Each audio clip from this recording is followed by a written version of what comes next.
ورحمة الله وبركاته. نحمده ونصلي على رسوله الكريم. أما بعد فأعوذ بالله من الشيطان الرجيم. بسم الله الرحمن الرحيم. أن أرسل معنا بني إسرائيل. صدق الله العظيم. چھوٹ جیسے چھوٹتے ہیں دام ظلمت کے اسیر، چھوٹ جیسے چھوٹتے ہیں دام ظلمت کے اسیر، ٹوٹ جیسے ٹوٹتے ہیں رات کے شعلوں پہ تیر، جاگ جیسے جاگتے ہیں اہل غیرت کے ضمیر، جاگ جیسے جاگتے ہیں اہل غیرت کے ضمیر، بول جیسے بولتے ہیں ایوان شاہی میں فقیر۔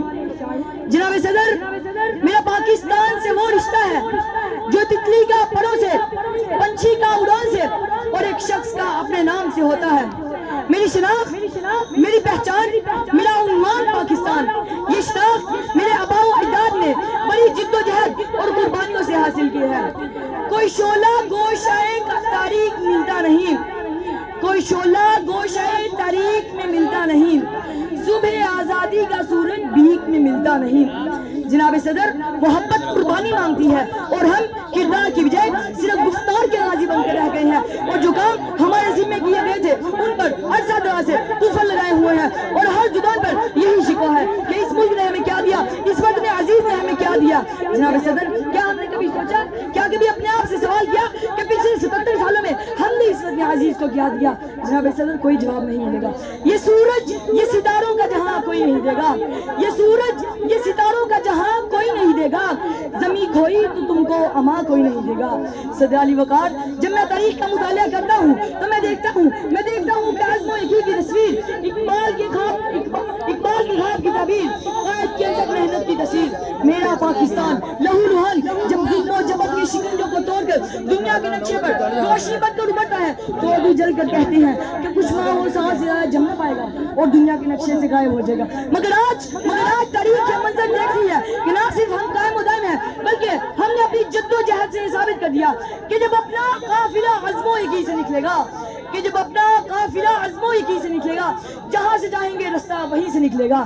جناب صدر، لیکن آج ہر بات کی ذمہ داری ہم دوسروں پر ڈال کر اپنے فرائض سے کیسے غافل ہو سکتے ہیں؟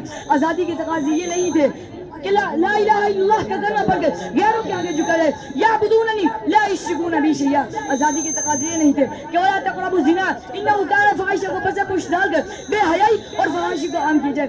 قرآن تو یہ کہتا ہے ولا تقربوا مال الیتیم الا بالتي هي احسن ولا تنابزوا بالالقاب ولا تقتلوا النفس التي حرم الله الا بالحق۔ آزادی کے تقاضے یہ نہیں تھے کہ ہم اغیار کے غلام بن جائیں اور انہیں کی چالوں میں آ کر اپنے ہی ملک کے خلاف سازشیں شروع کر دیں۔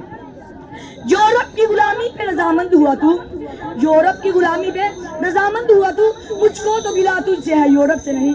صدر علی وقار، بلکہ آزادی کے تقاضے یہ تھے کہ ہم الذین مکناہم فی الارض اقاموا الصلاۃ وآتوا الزکاۃ کے تحت نمازوں کی پابندی کی جائے۔ آزادی کے تقاضے تو یہ تھے کہ من ترک الصلاۃ فقد کفر کے تحت اسلامی قانون نافذ کیے جائیں۔ آزادی کے تقاضے تو یہ تھے کہ زکوٰۃ کو دوام بخشا جائے۔ وآتوا الزکاۃ، آزادی کے تقاضے تو یہ تھے کہ شریعت محمدیہ کو اپنایا جائے۔ لقد کان لکم فی رسول اللہ اسوۃ حسنہ، آزادی کے تقاضے تو یہ تھے کہ نیکی کا حکم دیا جائے اور برائی سے منع کیا جائے۔ وَأَمَرُوا بِالْمَعْرُوفِ وَنَهَوْا عَنِ الْمُنکر، آزادی کے تقاضے تو یہ تھے کہ ہم لسانی، علاقائی اور فرقہ وارانہ اختلافات کو مٹا کر یکجا ہو جائیں اور افواج پاکستان کی شانہ بشانہ کھڑے ہو جائیں۔ وَاعْتَصِمُوا بِحَبْلِ اللَّهِ جَمِيعًا وَلَا تَفَرَّقُوا۔ جناب صدر، آج بھی ہمیں ضرورت ہے اپنے آپ میں محمد بن مسلمہ، معاذ اور معوذ، صلاح الدین ایوبی، محمد بن قاسم اور مسیلمہ کذاب کے قاتل غازی علم الدین شہید جیسی روح پیدا کرنے کی، جو اپنے ذہن میں ایک مقصد لے کر نکلے اور اسے پورا کر کے ہی رہے۔ عقابی روح جب بیدار ہوتی ہے جوانوں میں، عقابی روح جب بیدار ہوتی ہے جوانوں میں، نظر آتی ہے ان کو اپنی منزل آسمانوں میں۔ جناب صدر، ہم زندہ قوم ہیں اور زندہ قومیں اپنے وطن کی آن، بان اور شان کے لیے اپنی جان کی پرواہ نہیں کرتی، کیونکہ وطن ہے تو ہم ہیں۔ جب پرچم جا لے کر نکلے ہم خاک نشین مقتل مقتل، جب پرچم جا لے کر نکلے ہم خاک نشین مقتل مقتل، اس وقت سے لے کر آج تلک جلاد پہ ہے بدتاری ہے کہ زوم میں تھے دشمن اپنے، شاید انہیں معلوم نہ تھا یہ خاک وطن ہے جاں اپنی، اور جاں تو سب کو پیاری ہے، اور جاں تو سب کو پیاری ہے۔ آپ کی سماعت کا شکریہ۔ والسلام علیکم ورحمۃ اللہ۔